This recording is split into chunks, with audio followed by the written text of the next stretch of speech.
भारत माता की, भारत माता की। నా తెలంగాణ కుటుంబ సభ్యులందరికీ నమస్కారాలు। मैं केतकी संगमेश्वर स्वामी को प्रणाम करता हूं। मैं भगवान बसवेश्वर और श्रद्धेय सेवालाल महाराज जी के चरणों में नमन करता हूं। నేను సంగమేశ్వర స్వామి అదే రకంగా జరాసంగము ఏడుపాయల దుర్గా అమ్మవారికి బసవేశ్వర స్వామికి నమస్కరిస్తూ సేవాలాల్ మహారాజ్ కూడా పాదపద్మములతో నమస్కరిస్తా ఉన్నాను। साथियों, पिछले 10 वर्षों में देश ने देखा है कि एनडीए की स्थिर सरकार, निर्णायक सरकार देश को कितना आगे लेकर जा सकती है। మిత్రులారా, గత 10 సంవత్సరాలుగా ఎన్డీఏ ప్రభుత్వము ఒక స్థిరమైన మరియు నిర్ణయాత్మకమైనటువంటి ప్రభుత్వాన్ని ఏ రకంగా నడిపామో మీరు కల్లారా చూశారు।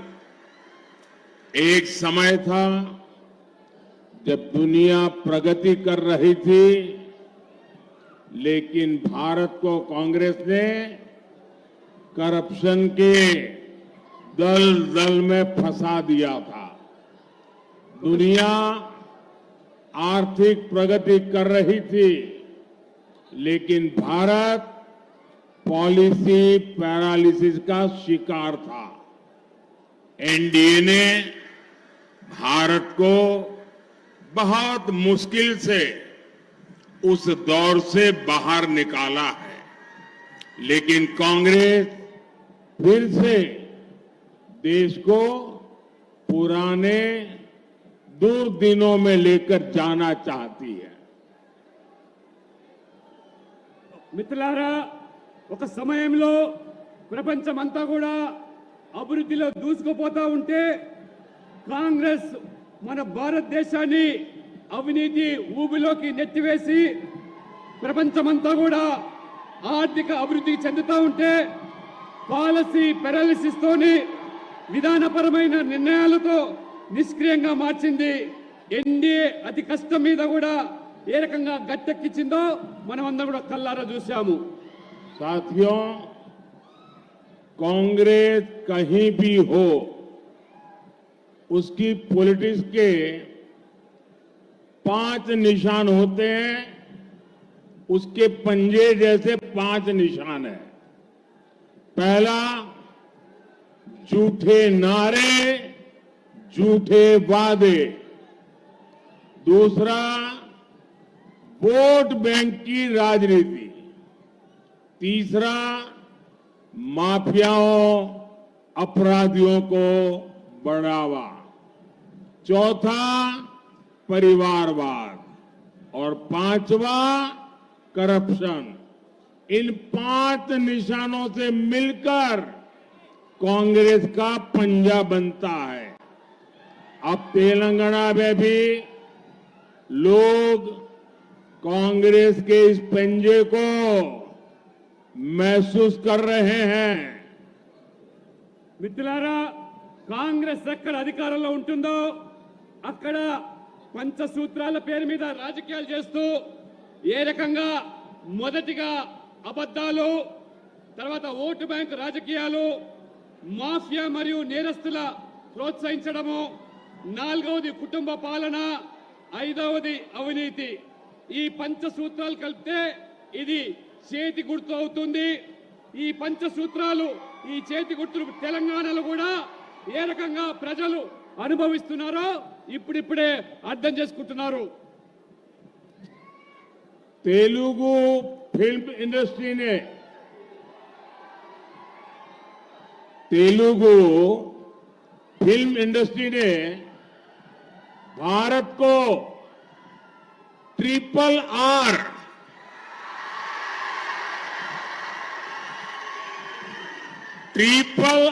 जैसी सुपरहिट फिल्म दी।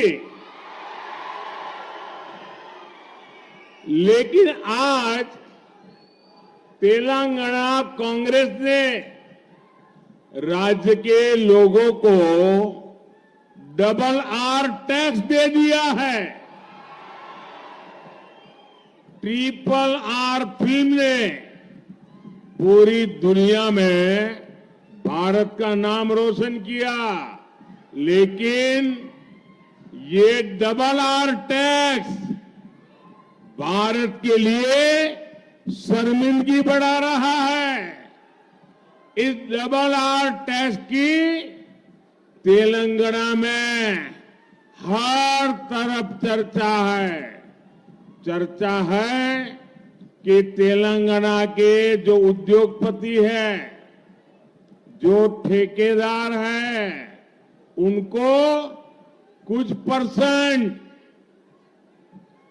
डबल आर टैक्स पिछले दरवाजे से देना पड़ रहा है। आरोप है कि यहां टोटल जितनी वसूली होती है उसमें से एक खास हिस्सा डबल आर टैक्स के तौर पर काला धन दिल्ली जाता है। मुझे पता है आप सब ये डबल आर टैक्स से बहुत ही त्रस्त है।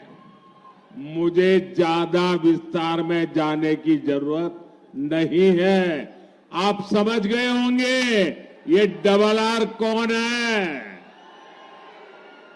మిత్రులారా, తెలంగాణ సినీ పరిశ్రమలో త్రిబుల్ ఆర్ అనే సినిమా సూపర్ హిట్ అయిన విషయం మనందరికీ తెలిసిందే. కానీ ఈరోజు తెలంగాణలో అంతకుముందు ఈరోజు డబుల్ ఆర్ ట్యాక్స్ పేరు మీద ఈరోజు పెద్ద ఎత్తున కూడా తెలంగాణలో చర్చ జరుగుతూ ఉన్నది. ప్రపంచమంతా కూడా గర్వపడితే త్రిబుల్ ఆర్ సినిమా వల్ల ఇప్పుడు మన దేశం సిగ్గుపడుతున్నది తెలంగాణలోని డబుల్ ఆర్ ట్యాక్స్ వల్ల. అందుకనే ఈరోజు డబుల్ ఆర్ ట్యాక్స్ ద్వారా ఏ పారిశ్రామికవేత్తల ద్వారా పెద్ద ఎత్తున ఈరోజు ఆ ట్యాక్స్ మీద వసూలు చేస్తున్నారో అందులో పెద్ద ఎత్తున ఇవాళ ఢిల్లీకి ఆ నల్లధనాన్ని కప్పం కడుతూ ఉన్నారు ఈ తెలంగాణలోని ఈ అధికారులు. కాబట్టి ఈ యొక్క డబుల్ ఆర్ ట్యాక్స్ వల్ల విసిగిపోయిన తెలంగాణ ప్రజలు, మరి నేను ఎక్కువగా చెప్పదలుచుకోలేదు, ఈ డబుల్ ఆర్ ట్యాక్స్ ఎవరు వసూలు చేస్తున్నారో, ఎవరికి కప్పం కడుతున్నారో మీరు అర్థం చేసుకోవాల్సిందిగా మిమ్మల్ని నేను కోరుతా ఉన్నాను. भाइयों बहनों, अगर आपने ये डबल आर टैक्स पर लगाम नहीं लगाई तो ये 5 साल में आपको ऐसा बर्बाद कर देगा, तेलंगाना फिर खुदा खड़ा नहीं हो पाएगा। पहले टीआरएस बीआरएस ने तेलंगाना को बर्बाद कर दिया, अब ये डबल आर वो भी बर्बाद करेगा। और इसलिए उसको लगाम लगाने के लिए इस बार तेलंगाना से सभी भाजपा को जिता करके दिल्ली भेजो तो वो डरेगा और लगाम रहेगी। మిత్రులారా, ఈ ప్రభుత్వం ఏదైతే కొత్త పంత ఎంచుకున్నదో డబుల్ ఆర్ ట్యాక్స్ పేరు మీద తెలంగాణను దోచుకుంటున్నది కాబట్టి తెలంగాణ పూర్తిగా వినాశనమయ్యే ప్రమాదం ఏర్పడుతున్నది. గతంలో బీఆర్ఎస్ కూడా ఏ రకంగా అవినీతికి పాల్పడి రాష్ట్రాన్ని దోచుకున్నదో, బీఆర్ఎస్ కాంగ్రెస్ ఇద్దరు తోడు దొంగలే, ఒక గూటి పక్షులే. కాబట్టి ఈ తెలంగాణ ప్రజలు విముక్తి కావాలంటే బీజేపీని గెలిపించాలి. త్వరలో తెలంగాణలో పెద్ద ఎత్తున బీజేపీ అభ్యర్థులను గెలిపించి తెలంగాణను ఆదుకోవాల్సిందిగా మీతో నేను విజ్ఞప్తి చేస్తా ఉన్నాను. साथियों, कांग्रेस पार्टी ने आपको लूटने के लिए एक और नया तरीका निकाला है। अगर कांग्रेस सरकार बनी तो ये लोग इनहेरिटेंस टैक्स लाने की बात कर रहे हैं, यानी आपकी जीवन भर की कमाई, आपने जो बचा करके रखा है, जिंदगी भर मेहनत करके जो कमाया है, और आपकी इच्छा है कि मरने के बाद ये आपकी संपत्ति, आपने जो कमाया है वो आपके संतानों को मिले। लेकिन कांग्रेस ऐसा टैक्स लाने वाली है कि अब आपने जो कमाया है वो पूरा का पूरा आपके बच्चों को नहीं दे सकेंगे। आधे से ज्यादा 55% ये कांग्रेस ने वसूल करने की योजना बना ली है। आपको कांग्रेस के इन खतरनाक इरादों से सावधान रहना है। మిత్రులారా, ఒకవేళ పొరపాటున కేంద్రంలో కాంగ్రెస్ ప్రభుత్వం వచ్చినట్టయితే మన వారసత్వ ఏదైతే సంపద ఉన్నదో ఆ సంపద నుంచి కొత్త రకం పంత ఎంచుకొని కాంగ్రెస్ పార్టీ ఇప్పుడు ట్యాక్స్ వసూలు చేస్తామంటున్నది. అది 55% మన సంపద నుంచి మన పిల్లలకు దక్కకుండా ఇవాళ కాంగ్రెస్ దాన్ని కాజేసేదానికి కుట్రలు కుతంత్రాలు పన్నుతా ఉన్నది. కాబట్టి ఈ భయానకమైనటువంటి నిర్ణయాల పట్ల మన ప్రజలందరూ కూడా అప్రమత్తంగా ఉండాలి. లేనట్లయితే మన తల్లిదండ్రులు సంపాదించినటువంటి ఈ ఆస్తిలో 55% ఈ కాంగ్రెస్ దోచుకునేదానికి ఇవాళ ఏదైతే పన్నాగం పడుతున్నదో మీరందరూ కూడా దీని పట్ల అప్రమత్తంగా ఉండాలని చెప్పి కూడా నేను మీ అందరికీ విజ్ఞప్తి చేస్తా ఉన్నాను. पहले बीआरएस ने तेलंगाना को लूटा और अब कांग्रेस वाले लूट रहे हैं। आप देखिए, बीआरएस ने कालेश्वरम प्रोजेक्ट का इतना बड़ा स्कैम किया। जब कांग्रेस विपक्ष में थी तो सरकार बनने के बाद इसकी जांच करने की बातें कर रही थी, लेकिन जैसे ही सरकार बनी कांग्रेस कालेश्वरम स्कैम की फाइलें दबाकर बैठ गई। और जब बीआरएस सत्ता में थी तब उन्होंने केस फॉर वोट मामले की जांच को आगे नहीं बढ़ने दिया। మిత్రులారా, మొదట ఈ రాష్ట్రాన్ని బీఆర్ఎస్ ప్రభుత్వము ఏ రకంగా దోచుకున్నదో మనందరికీ తెలిసిందే. ఆనాడు కాళేశ్వరం యొక్క ప్రాజెక్టు పేరు మీద జరిగిన కుంభకోణము, ఆనాడు ప్రతిపక్షంలో ఉన్నటువంటి కాంగ్రెస్ పార్టీ ఏ రకంగా కాళేశ్వరంలో బీఆర్ఎస్ దోచుకున్నదో ఆ రోజు మాట్లాడినటువంటి ఆ కాంగ్రెస్ పార్టీ ఇవాళ అధికారంలోకి వచ్చిన తర్వాత ఆ కాళేశ్వరం ప్రాజెక్టు సంబంధించినటువంటి ఫైల్ అన్ని కూడా తొక్కిపెట్టి ఏ రకంగా ఇవాళ ద్వంద్వ నీతి అవలంబిస్తున్నదో మనమందరం కూడా గమనిస్తా ఉన్నాము. కాబట్టి ఈ విధంగా కాంగ్రెస్ ప్రభుత్వము ఏ రకంగా ఇద్దరు కూడా తోడు దొంగలు కాబట్టి ఒకరినొకరు కాపాడుకునేటువంటి ప్రయత్నాలు చేస్తూ ఉన్నారు. కాబట్టి జాగ్రత్తగా ఉండమని చెప్పి నేను కోరుతా ఉన్నాను. कांग्रेस बीआरएस दोनों अलग नहीं, बल्कि दोनों एक ही करप्शन रैकेट के मेंबर्स हैं। कांग्रेस बीआरएस का ये करप्शन रैकेट कहां तक फैला हुआ है, ये दिल्ली के लीकर स्कैम से भी पता चलता है। दिल्ली में जिस पार्टी ने लीकर स्कैम किया उसमें बीआरएस के लोग शामिल निकले और उसी पार्टी से दिल्ली में कांग्रेस का अलायंस है। इसलिए जब इस स्कैम पर कार्रवाई हुई तो करप्शन रैकेट के ये सारे मेंबर्स एक दूसरे के समर्थन में आ गए। మిత్రులారా, కాంగ్రెస్ బీఆర్ఎస్ వేరు కాదని, తోడు దొంగలని చాలా స్పష్టంగా చెబుతా ఉన్నాను. ఎందుకంటే ఈ కాంగ్రెస్ బీఆర్ఎస్ రెండు కూడా ఈ ర్యాకెట్ కమిటీలో ఇద్దరు కూడా సభ్యులే. ఢిల్లీలో జరిగిన మద్యం కుంభకోణంలో ఏ రకంగా ఒక పార్టీ అవినీతికి పాల్పడితే ఆ పార్టీతో కలిసి ఈ బీఆర్ఎస్ ప్రభుత్వం ఏ రకంగా మద్యం కుంభకోణంలో పాల్పడ్డదో అటువంటి పార్టీతో ఇవాళ బీఆర్ఎస్ ఆ రకంగా అలయన్స్ లో కొనసాగుతూ ఉంటే, మరి కాంగ్రెస్ పార్టీ ఏ రకంగా ఆ మద్యం కుంభకోణంలో ఉన్నటువంటి ఆ ఢిల్లీ పార్టీతో అనుబంధంగా ఉంటే, ఇవాళ బీఆర్ఎస్ వేరు కాదనే విషయాన్ని, కాంగ్రెస్ వేరు కాదనే విషయాన్ని తెలుసుకోవాల్సి నేను కోరుతా ఉన్నాను. बीजेपी किसान कल्याण को प्राथमिकता देती है, लेकिन कांग्रेस हमारे अन्नदाता को भी धोखा देने में पीछे नहीं है। तेलंगाना में कांग्रेस ने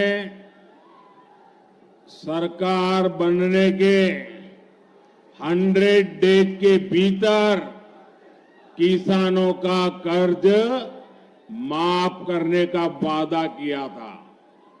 वो वादा आज तक पूरा नहीं हुआ। पैडी पर 500 रुपये पर क्विंटल देने का वादा भी इन्होंने किया था। अब ये उस वादे के बारे में भी मुंह पे ताला लगा दिया है, बोलने को तैयार नहीं है। మిత్రులారా, భారతీయ జనతా పార్టీ రైతులను అన్నదాతగా భావిస్తూ వారు భగత్ స్వరూపులుగా ఇవాళ మన ప్రభుత్వం వాళ్ళను కొనియాడుతూ ఉన్నది. కానీ ఇవాళ కాంగ్రెస్ ఏ రకంగా రైతులను మోసం చేస్తా ఉన్నదో తెలంగాణలో మీరు చూస్తా ఉన్నారు. ఎన్నికల ముందు రైతుల యొక్క 2 లక్షల రుణాన్ని మాఫీ చేస్తామని 100 రోజుల్లో పూర్తి చేస్తామని చెప్పారు. కానీ వాళ్ళ 100 రోజులు పూర్తయిపోయింది. రైతులు ఈ రకంగా మాఫీ చేయకుండా రుణాన్ని మోసం చేస్తున్నారు మనం చూస్తున్నాము. వరి మీద 500 బోనస్ ప్రకటించినామని చెప్పినటువంటి ఈ కాంగ్రెస్ ప్రభుత్వము రేవంత్ రెడ్డి గారు ఇవాళ 100 రోజులు గడువు అయిపోయింది. ఇవాళ 500 బోనస్ ఇవ్వకుండా ఏ రకంగా ఇవాళ మోసం చేస్తుందో గమనించాల్సిందిగా మిమ్మల్ని కోరుతా ఉన్నాను. साथियों, कांग्रेस को ताकत गरीब को गरीब बनाए रखने से मिलती है। तेलंगाना के मेरे नौजवान साथियों, आपका प्यार इतना है, आपका उत्साह इतना है,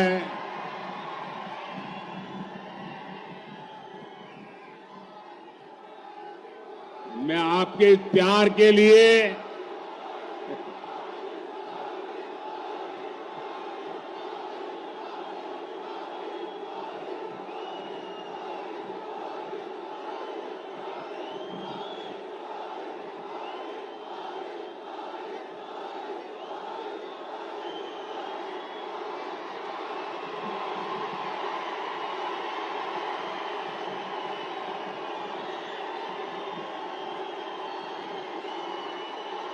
साथियों,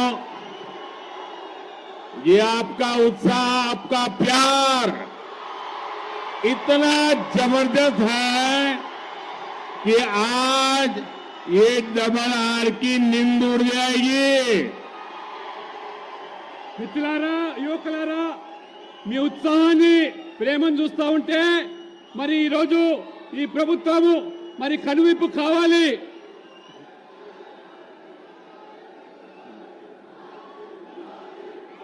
साथियों,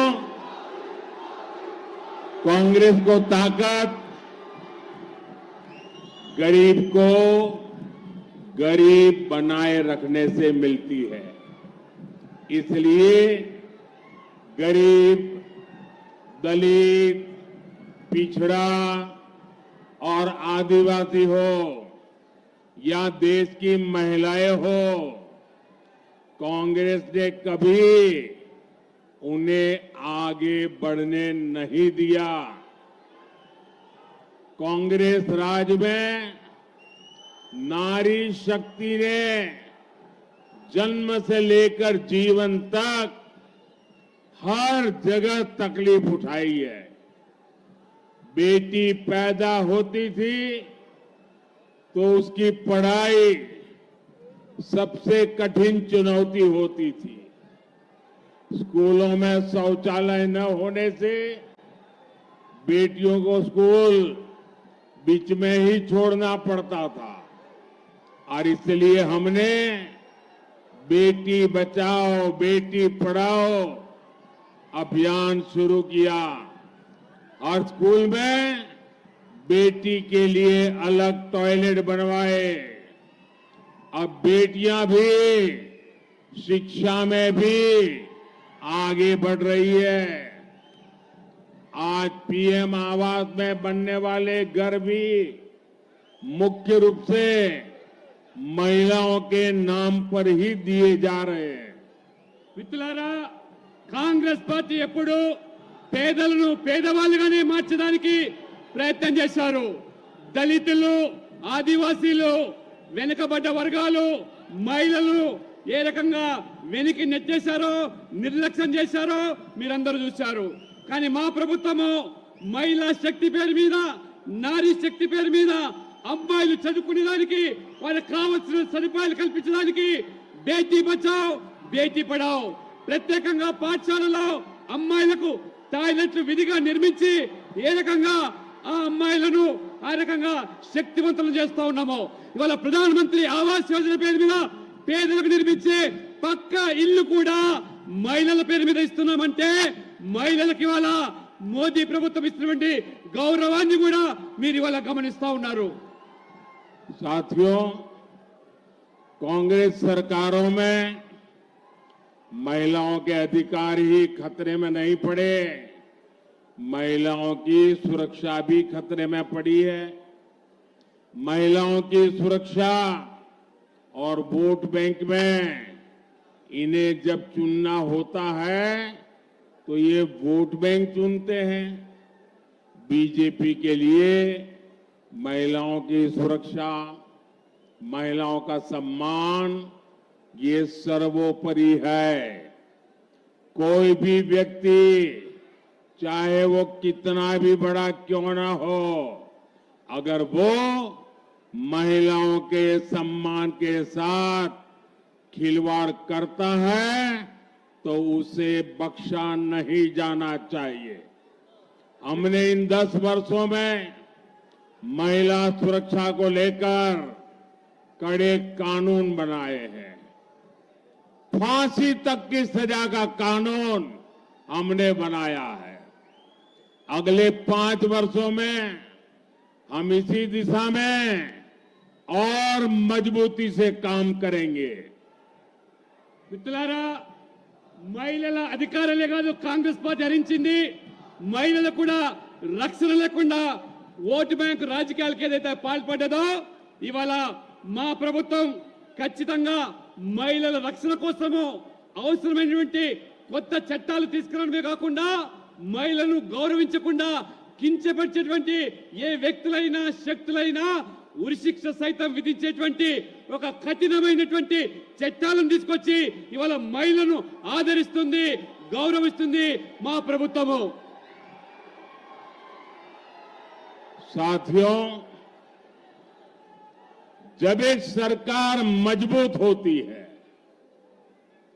जब एक सरकार निर्णायक होती है और एक सरकार जो सिर्फ और सिर्फ देशभक्ति से काम करती है, तो वो कैसे इतिहास रच सकती है आप सब देख रहे हैं। अयोध्या में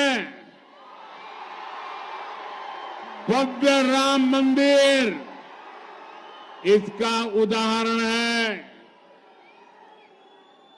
प्रभु राम मंदिर की प्रतीक्षा 500 वर्षों से थी। जो मंदिर आजादी के तुरंत बाद बनाया जाना चाहिए था, वो सपना आज दिल्ली में मजबूत सरकार होने के कारण आंखों के सामने पूरा हो गया। अब आप मुझे बताइए, ये अयोध्या में राम मंदिर बना के नहीं बना? बना के नहीं बना? किसने बनाया? किसने बनाया? किसने बनाया? ये अयोध्या का राम मंदिर मोदी ने नहीं बनाया है। ये अयोध्या का राम मंदिर आपके एक वोट के कारण बना है। आपके मजबूत वोट ने, देश में से जो मजबूत वोट मिला, हमें पूर्ण बहुमत मिला और इसके कारण ये भगवान राम का मंदिर बना। हमारे लिए एक एक वोट आपके सपनों को लेकर के आता है और हमारी एक एक पल आपके सपनों को संकल्प बनाने के लिए हम खपा देते हैं।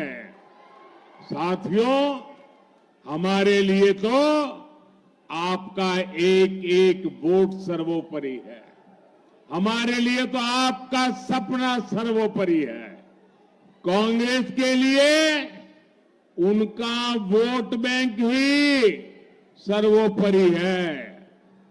जो कांग्रेस का वोट बैंक नहीं, उसकी आस्था कांग्रेस के लिए कोई मायने नहीं रखती।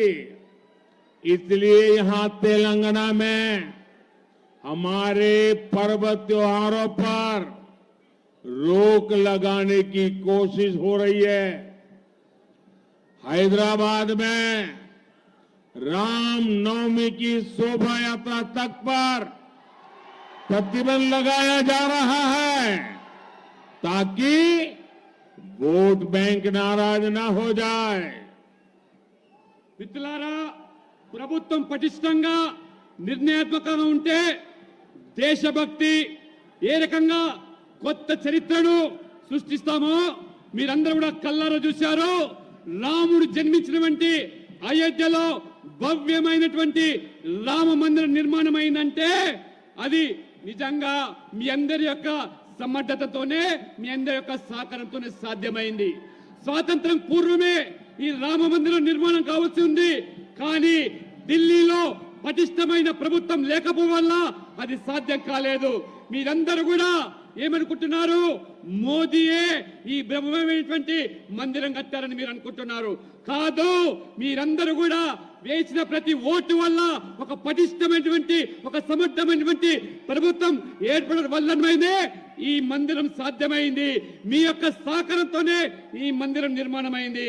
అందుకనే మీరు వేసే ప్రతి ఓటు మీ కలలను సాకారం చేయడానికి మేము ఉపయోగపడతాము తప్పితే, మీ కలలు సాకారం చేయడానికి, మీ కన్న కలను కూడా నిజం కావాలంటే మా జీవితం అంతా కూడా ఈ దేశం కోసం దారపోశాము. కాబట్టి కాంగ్రెస్ ఏనాడు కూడా ఈ దేశం కోసం కాదు, ప్రతి ఓటు బ్యాంకు రాజకీయాలకు పాల్పడుతూ ఓటు కోసం పట్టపిస్తుంది తప్పితే మెజార్టీ ప్రజల యొక్క విశ్వాసాలకు భంగం కలిగే విధంగా ఏ రకమైనటువంటి ఓటు బ్యాంకు రాజకీయాలకు పాల్పడుతుందో ఇవాళ మనం తెలంగాణలో, హైదరాబాద్ లో చూస్తున్నాము. మన పండుగలు నిర్వహించుకోవాలంటే అనేక ఆంక్షలు, మన పండుగలు జరుపుకోవాలంటే అనేకమైన షరతులు. చివరికి హైదరాబాద్ లో భవ్యమైనటువంటి శ్రీరామ నవమి శోభయాత్ర జరపాలంటే కూడా ఈ ప్రభుత్వము ఎన్ని ఆంక్షలు విధించిందో, ఎన్ని రకాల వేధింపులకు చేసిందో కేవలము ఒక వర్గం వారి ఓట్ల కోసమనే విషయాన్ని మీరు తెలుసుకోవాల్సిగా నేను కోరుతా ఉన్నాను. साथियों, जब तेलंगाना संयुक्त आंध्र प्रदेश का हिस्सा था, तब 2004 और 2009 में उस संयुक्त आंध्र ने कांग्रेस को रिकॉर्ड संख्या में एमपी एमएलए दिए थे। कांग्रेस ने यहां एससी, एसटी, बीसी की चिंता करने की जगह उनके आरक्षण पर डाका डालना शुरू कर दिया। कांग्रेस ने तब के आंध्र प्रदेश को तुष्टीकरण की प्रयोगशाला बना दिया था। कांग्रेस ने बीसी के हक का आरक्षण उठाकर मुस्लिमों को दे दिया। మిత్రులారా, ఆంధ్రప్రదేశ్ ఉమ్మడి రాష్ట్రంలో 2004 2009లో రికార్డు స్థాయిలో ఎంపీలను గెలిపించారు. కానీ ఆ కాంగ్రెస్ పార్టీ గెలిచిన తర్వాత ఎస్సీ ఎస్టీ ఓబీసీల హక్కులను హరించడమే కాకుండా ఏ రకంగా వాళ్ళ అధికారాలను కాలరాసిందో మీరు కల్లారా చూశారు. ఆ రోజు కాంగ్రెస్ పార్టీ ఆంధ్రప్రదేశ్ ఒక ప్రయోగశాలగా మార్చి ఓబీసీల హక్కులను కాలరాసి ఓబీసీలో ఉన్న వాటాలను ముస్లింల కోసం ఏ రకంగా ఆ రిజర్వేషన్ కల్పించి ఓబీసీల యొక్క హక్కులను కాలరాశారు. కాబట్టి కేవలం ముస్లింల మెప్పు కోసము బీసీలను ఏ రకంగా వాళ్ళను ఇవాళ అధికారులకు కోసారో మీరు చూస్తున్నారు. కాబట్టి మీరు ఈ కాంగ్రెస్ యొక్క ద్వంద్వ నీతితో కూడా ఆలోచన చేయాల్సిందిగా నేను కోరుతా ఉన్నాను. भाइयों बहनों, आप मुझे बताइए, हमारे तेलंगाना में और हमारे इस इलाके में जो लिंगायत समाज के लोग हैं, जो मराठा समाज के लोग हैं, उसमें 26 कास्ट ऐसी है जो ओबीसी में जाने के लिए मांग कर रही है। लंबे अरसे से चर्चा चल रही है।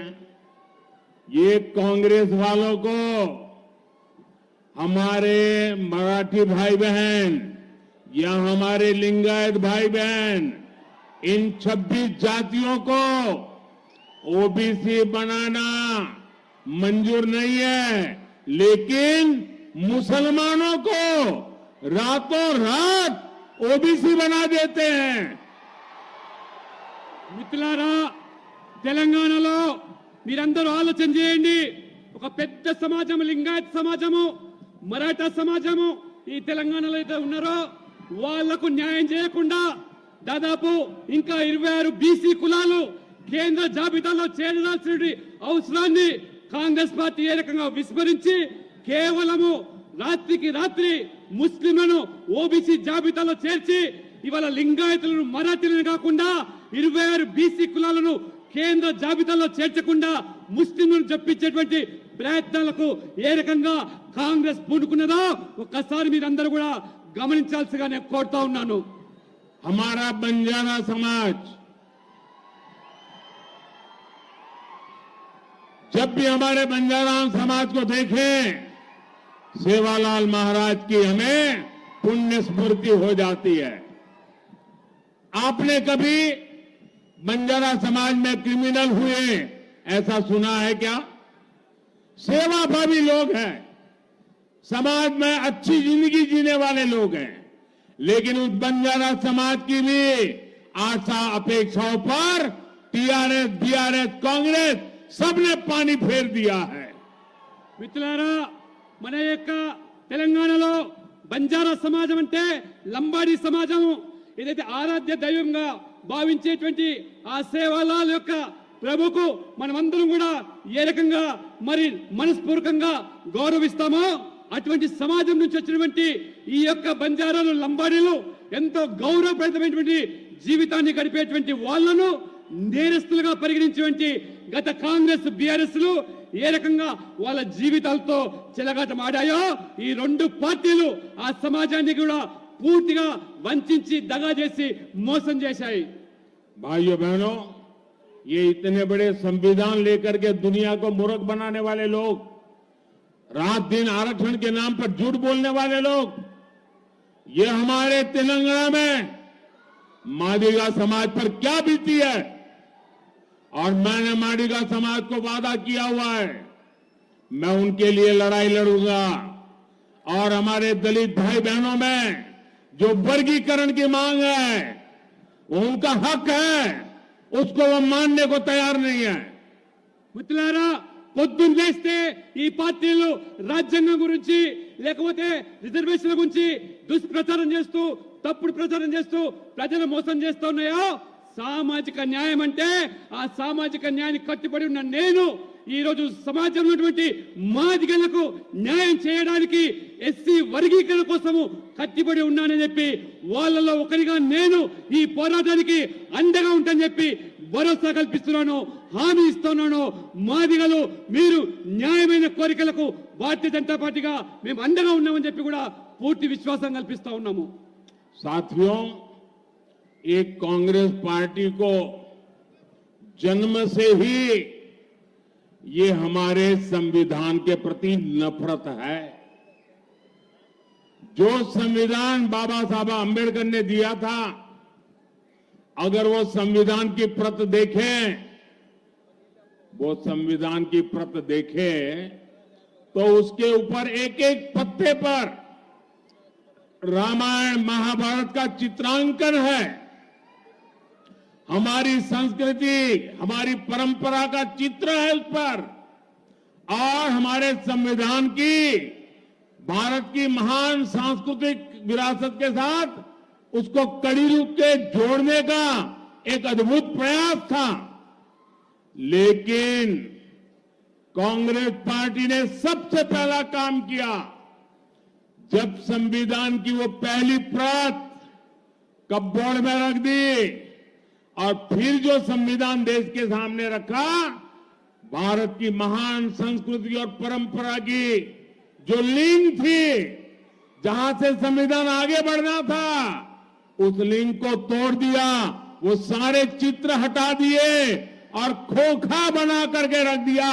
पहले ही दिन उन्होंने संविधान का अपमान करना शुरू कर दिया था।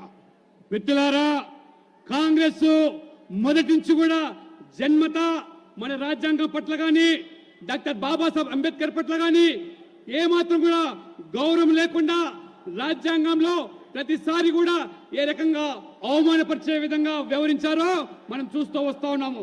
రాజ్యాంగంలో రచించినటువంటి దాంట్లో ప్రతి పేజీలో కూడా రామాయణము మహాభారతము ఏ రకంగా మన భారత యొక్క జీవిత సంస్కృతితో ముడిపడి ఉన్నటువంటి ఆ యొక్క లింకును ఈ యొక్క కాంగ్రెస్ పార్టీ, ఈ కాంగ్రెస్ ప్రభుత్వం ఏ రకంగా దాన్ని తుడిచివేసే ప్రయత్నం చేసిందో, మొదటగానే అంబేద్కర్ గారు గొప్ప ప్రయత్నం చేసి మన సంస్కృతితో మహాభారత్లో రామాయణం జోడించి ఆ యొక్క మరి సంస్కృతిని వెలుగులోకి తీసుకొచ్చే ప్రయత్నం చేస్తే, ఈ కాంగ్రెస్ ప్రభుత్వము బుద్ధిపూర్వకంగానే ఉద్దేశపూర్వకంగానే ఆ యొక్క రామాయణాన్ని మన సంస్కృతిని ఆ రకంగా విడదీసి ఏ రకంగా రాజకీయాలకు పాల్పడుతుందో మనం గమనిస్తా ఉన్నాము.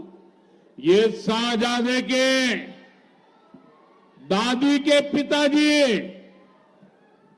देश के पहले प्रधानमंत्री, उन्होंने ये पाप किया था। उसके बाद उनकी दादी की बारी आई, उनकी दादी ने संविधान को चूर चूर कर दिया, देश में आपातकाल लगाया, देश के लोकतंत्र को ताले में बंद कर दिया, देश के लाखों लोगों को जेलों में बंद कर दिया, अखबारों को ताले लगा दिए। संविधान का घोर अपमान पहले प्रधानमंत्री उनकी दादी के पिताजी ने किया, फिर बड़ा अपमान उनकी दादी ने किया। మిత్రులారా, ఈ యువరాజు ఏదైతున్నాడో ఆ యువరాజు ముత్తాత మొదటి ప్రధాని ఈ రాజ్యాంగాన్ని ఏ రకంగా అవహేళన చేశారో, అవమానపరిచారో పూర్తి బాధ్యులు వారే. వారి తర్వాత వీరి నానమ్మ ఏ రకంగా ఆ రాజ్యాంగాన్ని ఏ రకంగా తూట్లు పరిచిందో, తమ రాజకీయ అవసరాల కోసం ఏ రకంగా రాజ్యాంగాన్ని సమయానికి మార్చివేసిందో, సమయానుబద్ధంగా ఎమర్జెన్సీని విధించి ఏ రకంగా మొత్తం రాజ్యాంగాన్ని అవమానపరచడమే కాకుండా ఏ రకంగా రాజ్యాంగాన్ని చులకన చేసినటువంటి చరిత్ర ఈ కుటుంబ సభ్యులది, ఈ యువరాజ తాత ముత్తాతలది, నానమ్మది అనే విషయాన్ని మీరు తెలుసుకోవాల్సిగా కోరుతా ఉన్నాను. तीसरा पाप, इनके पिताजी जो प्रधानमंत्री थे शाहजादे के, उन्होंने एक ऐसा कानून लाने की कोशिश की, ये संविधान की बातें करने वाले जरा अपने झरोखे में देख ले, उन्होंने ऐसी बातें की, देश के मीडिया को, देश के अखबारों को डराने के लिए एक ऐसा भयंकर कानून लाए, देश का सारा मीडिया मैदान में आ गया, देश का विपक्ष मैदान में आ गया, संविधान के रक्षक भारतीय जनता पार्टी के लोग मैदान में आ गए और उनके पिताजी को झुकना पड़ा और वो जो संविधान पे खिलवाड़ की कोशिश करती थी वो उनको रोकना पड़ा। ये संविधान को उनके परिवार के 3 लोगों ने तबाह कर दिया है। మిత్రులారా, వీళ్ళు చేసిన పాపాలు సామాన్య పాపాలు కాదు. వారు చేసినటువంటి మూడవ పెద్ద పాపం ఏదైతుందో ఆ రోజు ఏ రకంగా మీడియాను, పత్రికలను, వాళ్ళ స్వేచ్ఛను, స్వతంత్రాన్ని హరింపజేసి వాళ్ళ మీద ఏ రకంగా ఒత్తిడి తీసుకొచ్చారో, వాళ్ళను ఏ రకంగా లొంగదీసే కుట్రలు పన్నారో, కానీ ఆనాడు ఈ భయానక చట్టాలను ఎదిరించింది, పోరాటం చేసింది ఆనాడు ప్రతిపక్షాలు. ఆ రకంగా భారతీయ జనతా పార్టీ ఈ ప్రజాస్వామ్యాన్ని కాపాడడానికి సర్వంగా పోరాటం చేసి అన్ని విధాలు కూడా ప్రజాస్వామ్యాన్ని, రాజ్యాంగానికి పరిరక్షణకు పాటుపడింది భారతీయ జనతా పార్టీ. తప్పితే రాజ్యాంగం గురించి మొసలి కన్నీరు కాచేటువంటి ఈ పార్టీలు ఏ రకంగా పాపాలు చేశాయో ఒక్కసారి ఆలోచన చేయండి. उसके बाद संविधान से सरकार का जन्म होता है। सरकार की कैबिनेट अत्यंत महत्वपूर्ण इकाई होती है। भारत के संविधान ने उसको संरक्षण दिया हुआ है। मनमोहन सिंह जी की सरकार की कैबिनेट ने एक निर्णय किया, उस निर्णय को ये शाहजादे ने पत्रकार वार्ता करके भारत के संविधान से बनी हुई कैबिनेट के निर्णय को खुले आम चीरे चीरे कर दिया था और वो संविधान के रक्षण की बातें करते हमारे सामने। మిత్రులారా, ఏ రాజ్యాంగం ద్వారా ప్రజాస్వామికంగా ఎన్నికల ప్రక్రియ ద్వారా ఏర్పడే ప్రభుత్వం ఏదైతే ఉంటుందో ఆ ప్రభుత్వం యొక్క అధినేత ప్రధానమంత్రి మన్మోహన్ సింగ్ గారు ఒక నిర్ణయాన్ని తీసుకొని చట్ట రూపంలో ఒక బిల్లు తీసుకొస్తే ఈ యువరాజు ఏ రకంగా ప్రధానమంత్రిని, రాజ్యాంగాన్ని, ప్రభుత్వాన్ని అవమానపరిచే విధంగా, ఏలన చేసే విధంగా పత్రికా విలేకరుల ముందేనే, పత్రికా సమావేశంలోనే ఆ బిల్లును ముక్కలు ముక్కలు చేసి చించివేసి కేవలము ఈ ప్రజాస్వామ్యాన్ని, ప్రధానమంత్రిని, ప్రభుత్వాన్ని కాదు మొత్తం రాజ్యాంగాన్ని అవమానపరిచినటువంటి ఈ ప్రభుత్వుడు, ఈ యువరాజు రాహుల్ గాంధీ అనే విషయాన్ని మనం గమనించాలి. साथियों, इतना ही नहीं, भारत का संविधान बना तब देश के विद्वान लोग संविधान सभा में थे और उसमें कोई आरएसएस, जनसंघ, भाजपा तो जन्मा ही नहीं था। उस संविधान सभा में चर्चा हुई, महीनों तक चर्चा चली। डॉक्टर बाबा साहब आंबेडकर ने अपने विचार रखा और संविधान सभा ने निर्णय किया कि धर्म के आधार पर इस देश में कोई आरक्षण नहीं होगा। आरक्षण दलितों, आदिवासी, ओबीसी के लिए ही होगा, औरों के लिए नहीं होगा। लेकिन आज ये शाहजादे और उनकी चौकड़ी बाबा साहब आंबेडकर की पीठ में छुरा भोंक रही है, भारत के संविधान को रफा दफा कर रही है और वो बेईमानी करके पिछले दरवाजे से धर्म के आधार पर अपनी वोट बैंक को मजबूत करने के लिए दलितों का हक छीनने जाए, आदिवासियों का हक छीन रहे, ओबीसी का हक छीन रहे और अपनी वोट बैंक को धर्म के आधार पर आरक्षण देने का खेल खेल रहे हैं। మిత్రులారా, ఆ గొప్ప రాజ్యాంగాన్ని మేధావులు ఆ యొక్క రాజ్యాంగం రచించడంలో బాబాసాహెబ్ అంబేద్కర్ ఏ రకంగా ప్రముఖ పాత్ర పోషించాడో చర్చల అనంతరము, మాసాల అనంతరం నెలల తరబడి జరిగినటువంటి చర్చల తర్వాత ఒక గొప్ప రాజ్యాంగాన్ని రచిస్తే ఆ రాజ్యాంగంలో చాలా స్పష్టంగా మతపరమైన రిజర్వేషన్లకు తావు లేదు. ఏదైనా సామాజికంగా వివక్షకు గురైనటువంటి ఎస్సీ ఎస్టీ బీసీలకు మాత్రమే రిజర్వేషన్ల సౌకర్యాన్ని కల్పిస్తే ఇవాళ ఈ యువరాజు కేవలం ఓటు బ్యాంక్ రాజకీయాల్లో భాగంగా ఈ ఎస్సీల ఎస్టీల బీసీల హక్కులను కాలరాస్తూ వారి అధికారాలను ఏరక హరింపజేస్తూ దొడ్డిదారిన ఇవాళ మతపరమైన రిజర్వేషన్లు ప్రవేశపెట్టి మతాన్ని ఆధారంగా చేసుకొని రాజకీయాలు నడుపుతూ ఈ బీసీలను ఎస్టీలకు అన్యాయం చేసినటువంటి ఈ యొక్క పార్టీ ఓటు బ్యాంకు రాజకీయాలు పాల్పడుతూ రాజ్యాంగాన్ని సైతం కూడా అవమానపరుస్తున్నటువంటి పార్టీ ఈ కాంగ్రెస్ పార్టీ. ये कांग्रेस वाले जरा कान खोलकर सुन लो, ये मोदी संविधान मेरे लिए मेरा धर्म ग्रंथ है, मेरी सरकार चलाने के लिए मेरा धर्म ग्रंथ है. और तुम्हें तो मालूम नहीं है, जब भारत के संविधान को 60 साल हुए, इस देश में अकेला मैं मुख्यमंत्री था, अकेला गुजरात का मुख्यमंत्री था जिसने संविधान के 60 साल का उत्सव मनाया था.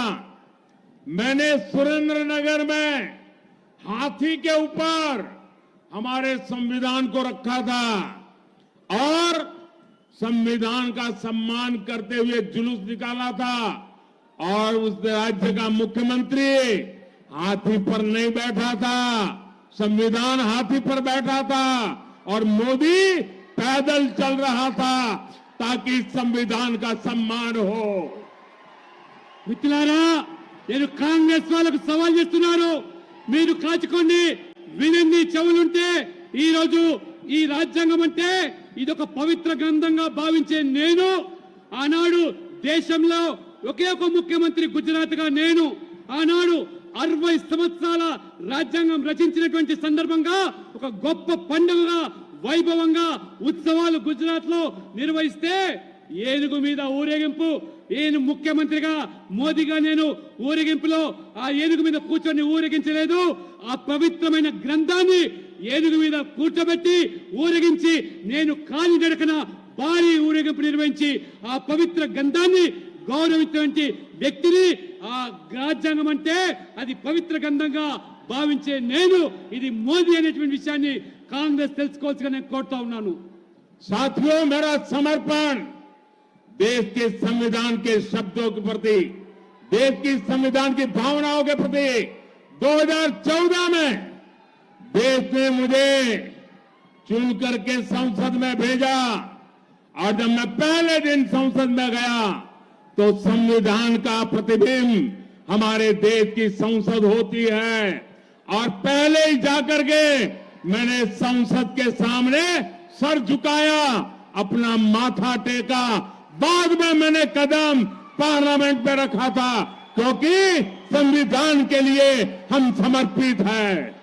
మిత్రులారా, రాజ్యాంగం పట్ల మాకున్నటువంటి గౌరవాన్ని మీరు శంకించాల్సిన అవసరం లేదు. నా జీవితం అంతా కూడా ఈ దేశం కోసము, ఈ ధర్మం కోసము, ఈ యొక్క రాజ్యాంగం కోసము సమర్పించిన వ్యక్తిని నేను.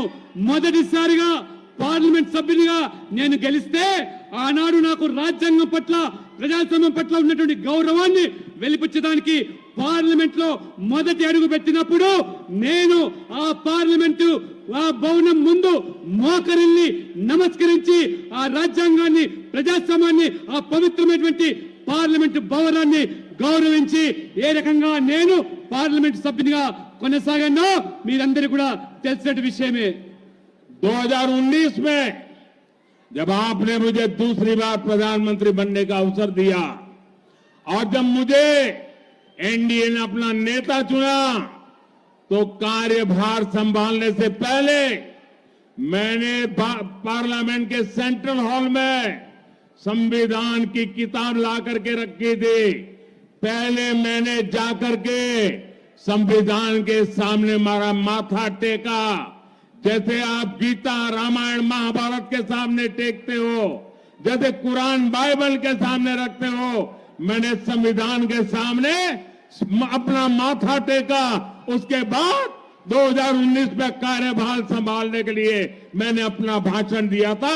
ये मोदी का संविधान के प्रति समर्पण है। మిత్రులారా 2019లో రెండవసారి మీ యొక్క సమర్థంతో ప్రధానమంత్రిగా నేను ఎన్నికైన తర్వాత ఎన్డీఏ నేతగా ఎన్నిక తర్వాత నేను నా బాధ్యతలు స్వీకరించే మొదలు ఆ పార్లమెంట్ సెంట్రల్ హాల్లో ఆ పవిత్రమైనటువంటి ఆ గ్రంథము ఆ రాజ్యాంగాన్ని ఆ సెంట్రల్ హాల్లో ప్రవేశపెట్టి ఆ సెంట్రల్ హాల్ ఆ పవిత్ర గ్రంథం ముందు నేను ఏ రకంగా ఆ యొక్క గ్రంథాన్ని ఒక పవిత్ర గ్రంథంగా ఏ రకంగా ఇవాళ భగవద్గీతగా ఖురాన్ గా బైబిల్ గా అన్ని వర్గాలు ఏ రకంగా పవిత్ర గ్రంథాలుగా భావిస్తాయో నేను సైతం కూడా ఈ రాజ్యాంగం కూడా అంతే పవిత్ర గ్రంథంగా భావించి ఆ రామాయణ మహాభారత లాంటి గ్రంథాలుగా స్వీకరించి నేను ఆ రకంగా పార్లమెంట్ లో ఆ రకంగా ప్రధానమంత్రిగా బాధ్యతలు స్వీకరించి మొట్టమొదటి ఉపన్యాసం చేశారు. ఇవాళ మోదీ గారిని రాజ్యాంగం పట్ల శంకించేటువంటి ఈ శక్తులు వ్యక్తులు ఈ దేశ పట్ల వారికి ఉన్నటువంటి కట్టుబడి చిత్తశుద్ధి ఏమిటో దేశ ప్రజలు గమనిస్తున్నారని చెప్పి నేను మీకు తెలియజేస్తా ఉన్నాను. ये सत्ता भूख में डूबा हुआ ये शाही परिवार कांग्रेस पार्टी के संविधान को, देश का संविधान छोड़ो, कांग्रेस पार्टी के संविधान को भी मानने को तैयार नहीं है. उसको भी उन्होंने डस्टबिन में डाल दिया है. सीताराम केसरी कांग्रेस पार्टी के अध्यक्ष थे, रातों रात उनको बाथरूम में बंद कर दिया गया, उठा करके फुटपाथ पर फेंक दिया और संविधान की परवाह किए बिना कांग्रेस पार्टी पर ये शाही परिवार ने कब्जा कर लिया. साझादे जरा बोलने से पहले 50 बार सोचना शुरू करो. ఈ రాజవంశీయులు అధికార దాహంతో ఏ రకంగా మన రాజ్యాంగాన్ని అవమానపరిచారో మన రాజ్యాంగానే కాదు చివరికి వాళ్ళ పార్టీ అయినటువంటి కాంగ్రెస్ పార్టీ రచించుకున్నటువంటి ఆ యొక్క మరి రాజ్యాంగాన్ని కూడా ఏ రకంగా అవమానపరిచారో వారి పార్టీ అధ్యక్షుడిగా ఉన్నటువంటి సీతారాం కేసరి గారిని బాత్రూమ్ లో బంధించి ఆ రకంగా వారి సోనియా గాంధీ అధ్యక్షురాలుగా చేయడానికి ఏ రకంగా ఆ పార్టీ యొక్క రాజ్యాంగాన్ని కూడా వారు అవమానపరిచారో ఇది వాళ్ళ చరిత్ర, ఇది వాళ్ళ యొక్క రాజ్యాంగం పట్ల వారికి పార్టీ విధానాల పట్ల ఉన్నటువంటి గౌరవం అనే విషయాన్ని దేశ ప్రజలు గమనించాల్సిగా నేను కోరుతా ఉన్నాను. ये संविधान के लिए नाम पर देश को मूर्ख बनाने के लिए निकले हुए, आपको पता होगा देश का पहला संविधान संशोधन उनके दादी के पिताजी पहले प्रधानमंत्री ने किया था और वो फ्री स्पीच पर ताले लगाने वाला किया था और आखिर में उन्होंने प्रेस पर प्रतिबंध लगाने वाला सुधार करने का प्रयास किया था. ये संविधान के प्रति इनकी भावना है. మిత్రులారా ఈ రాజ్యాంగం పట్ల ఏదైతే ఇవాళ ముసలి కన్నీరు గారుస్తూ దుష్ప్రచారం చేస్తూ తప్పుడు ప్రచారం చేస్తున్నారో ఇవాళ మా విధేయత పట్ల వాస్తవంగా మొదటిసారిగా ఈ యువరాజు ముత్తాత మొదటి అమెండ్మెంట్ ఏదైతే స్వేచ్ఛగా మాట్లాడేటువంటి ఈ భావనను ఆ యొక్క భావనను ప్రకటనను హరింపజేయడానికి మొదటి ఆ రాజ్యాంగాన్ని మార్చినటువంటి ఆ యొక్క కుటుంబము ఇది నెహ్రూ కుటుంబం అనే విషయాన్ని నేను తెలుసుకోవాల్సిగా కోరుతా ఉన్నాను. इनका संविधान से कोई लेना देना नहीं है. ये शाही परिवार को सत्ता खुद के पास रहे तो सब कुछ अच्छा, लेकिन इस देश में सत्ता अगर उनके हाथ से चली जाए तो सब कुछ निकम्मा. ये वो लोग हैं जो पार्लियामेंट चलने नहीं देना चाहते.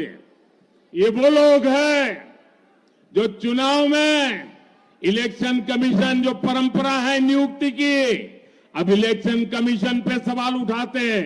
ये लोग ईवीएम पर सवाल उठाते हैं और अब अपनी वोट बैंक के लिए संविधान को बदनाम करने पर निकले हैं. लेकिन कांग्रेस वाले सुन ले, उनके चट्टे बट्टे सुन ले, उनकी पूरी जमात सुन ले, जब तक मोदी जिंदा है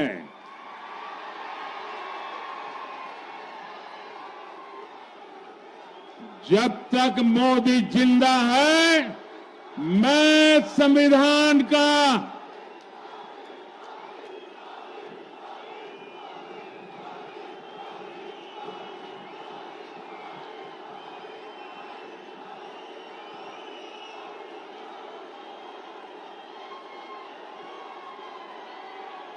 जब तक मोदी जिंदा है मैं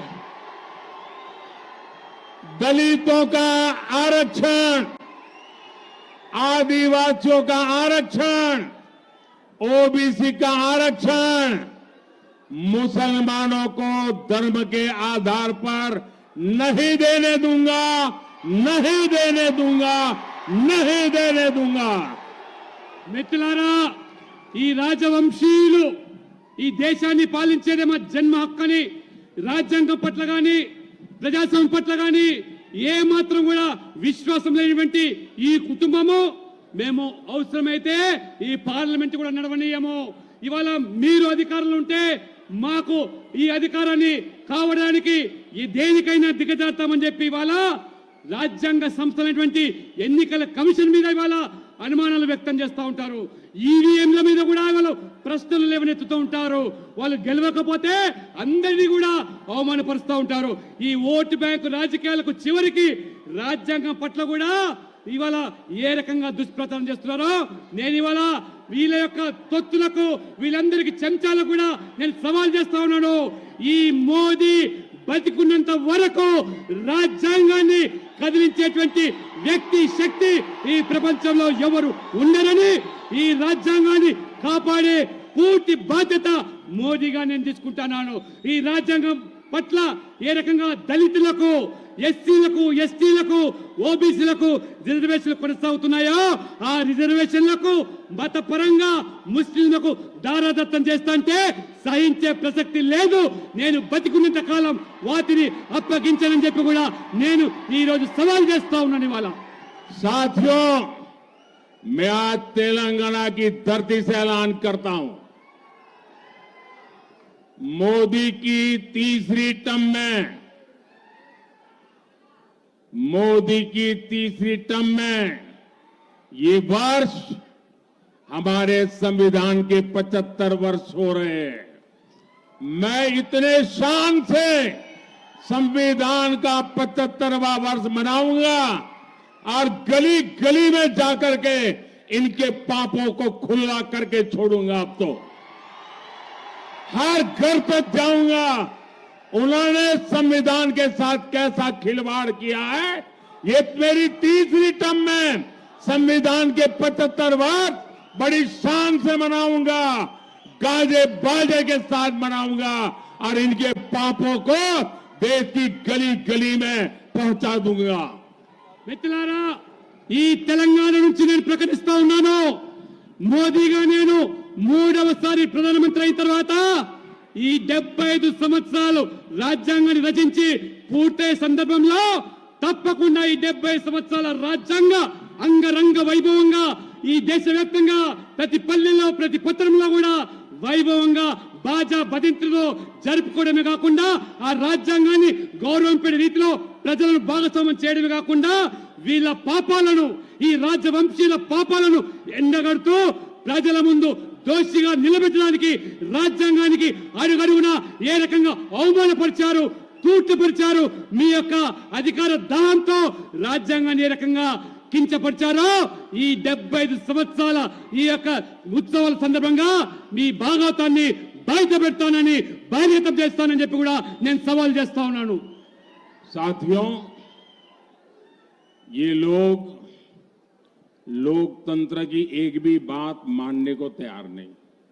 ये चुनाव लोकतंत्र का सबसे पवित्र उत्सव होता है, लेकिन इस चुनाव में इन्होंने एक नया उद्योग शुरू किया है, लोकतंत्र की भावना को चूर चूर करने वाला नया उद्योग शुरू किया है। इन लोगों ने फेक वीडियो बनाकर देश में लोगों को गुमराह करने का, समाज में तनाव पैदा करने का, संघर्ष का वातावरण बनाने का खेल शुरू किया है। इसमें तेलंगाना कांग्रेस और खुद डबल आर का नाम सामने आ रहा है। आप मुझे बताइए, क्या संवैधानिक पद पर बैठे लोगों से ऐसी हरकत करने की उम्मीद कोई देशवासी कर सकता है क्या? మిత్రులారా, ఈ ప్రజాస్వామ్యంలో భాగంగా ఒక ఎన్నికల ప్రక్రియ, ఆ ఎన్నికల ప్రక్రియ ఒక పండుగ వాతావరణంలాగా ప్రజాస్వామ్యాన్ని జరుపుకునేటువంటి మన హక్కు, ప్రజాస్వామ్యం ఇచ్చినటువంటి మనకు స్వేచ్ఛ.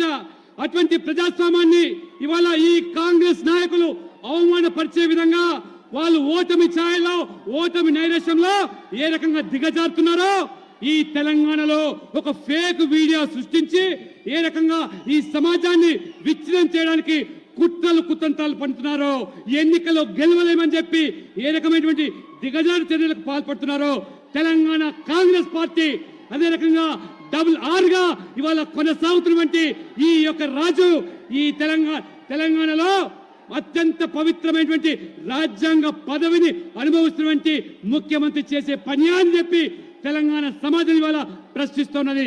కాబట్టి ఖచ్చితంగా తెలంగాణ ప్రజలు దీన్ని ఎదుర్కోవడానికి ఎన్నికల ప్రక్రియ ద్వారా ప్రజాస్వామ్య ప్రక్రియ ద్వారా ముందుకు రావాల్సిందిగా మేము కోరుతా ఉన్నాము. साथियों, तेलंगाना और देश के विकास के लिए बीजेपी ही विकल्प है, बीजेपी ही संकल्प है। हमारी सरकार ने तेलंगाना के विकास के लिए लाखों करोड़ रुपए दिए हैं। इससे गरीब कल्याण के कार्यों में तेजी आई है। आज तेलंगाना में 4 वंदे भारत ट्रेन चल रही है। आज तेलंगाना के 40 रेलवे स्टेशन, 40 रेलवे स्टेशन का अमृत स्टेशन के रूप में विकास किया जा रहा है। इसमें हमारा जहीराबाद रेलवे स्टेशन भी शामिल है। हम मेडक, येलारेडी, बोधन, भैंसा मार्ग को नेशनल हाईवे घोषित करके उसका विकास करने जा रहे हैं। संगारेड्डी, नांदेड़, अकोला नेशनल हाईवे का काम भी पूरा हो गया है। इससे अंदोल, नारायणखेड़ और जुक्कल क्षेत्र में कनेक्टिविटी की अच्छी सुविधा मिलेगी। మిత్రులారా, తెలంగాణలో బీజేపీ మాత్రమే ప్రత్యామ్నాయము. ఇవాళ తెలంగాణ ప్రజలు బీజేపీ మీద ఉన్న విశ్వాసానికి అనుగుణంగా ఏ రకంగా తెలంగాణ అభివృద్ధికి బీజేపీ నిర్వచనమని ఇవాళ నేను స్పష్టం చేస్తా ఉన్నాను. ఇవాళ తెలంగాణకు 4 వందే భారత్ ఎక్స్ప్రెస్లు ఇవ్వడమే కాకుండా 40 రైల్వే స్టేషన్లు తెలంగాణలో ఈ ప్రభుత్వం ఇవ్వడమే కాకుండా ఇవాళ అమృత్ రైల్వే స్టేషన్ లో భాగంగా ఇవాళ జైరాబాద్ రైల్వే స్టేషన్ కూడా అందులో ఇవాళ మోదీ ప్రభుత్వం ఇవాళ అభివృద్ధికి నాంది పలికింది. అంతేకాకుండా ఇవాళ మెదక్, ఎల్లారెడ్డి, బాన్స్వాడ, బోధన్, బైన్సా నేషనల్ హైవే జాతీయ రహదారి కూడా ఇవాళ పూర్తిగా ఈ ప్రభుత్వము ఇవాళ అభివృద్ధి చేస్తా ఉన్నది. సంగారెడ్డి, నాందేడ్, అకోలా ఆ రకంగా ఆ పని కూడా పూర్తి చేస్తా ఉన్నది. అదే కాకుండా అందోల్, నారాయణఖేడ్, జుక్కలి కూడా దాని కనెక్టివిటీ కోసం కూడా మార్గం సుగమనం చేస్తూ అభివృద్ధికి పెద్దపీట వేస్తూ జాతీయ రహదారులు కూడా ఏ రకంగా ఇవాళ ఈ ప్రభుత్వం పెద్ద ఎత్తున అభివృద్ధికి పాల్పడుతుందో ఇది వాస్తవం అని చెప్పి కూడా మీకు తెలియజేస్తా ఉన్నాను. भाई बहनों, बीजेपी के प्रयासों के बीच तेलंगाना में कांग्रेस केंद्र सरकार के कामों को रोकने में लगी हुई है।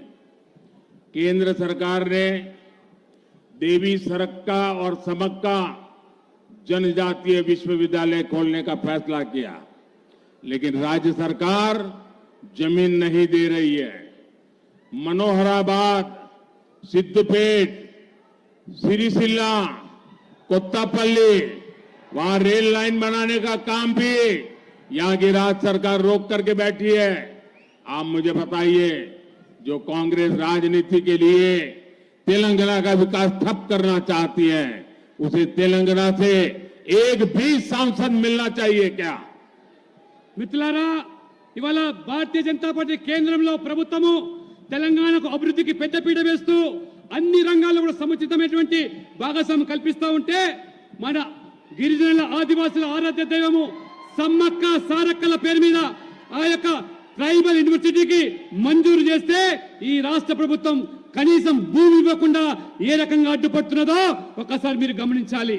మనోహరాబాద్, సిద్దిపేట, సిరిసిల్ల, కోటపల్లి రైల్వే లైన్ కూడా మంజూరు చేస్తే ఈ ప్రభుత్వం ఏ రకంగా అడ్డుపడుతున్నదో ఒకసారి మీరు ఆలోచన చేయండి.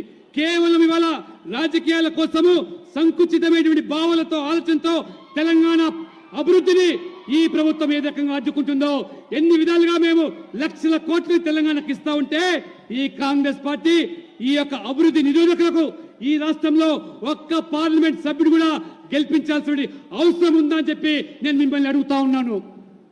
साथियों, आज ये इंडी अलायंस इतना हताश निराश हो चुका है कि उसे विपक्ष में अधिकृत विपक्ष बनने की भी उम्मीद खो चुका है.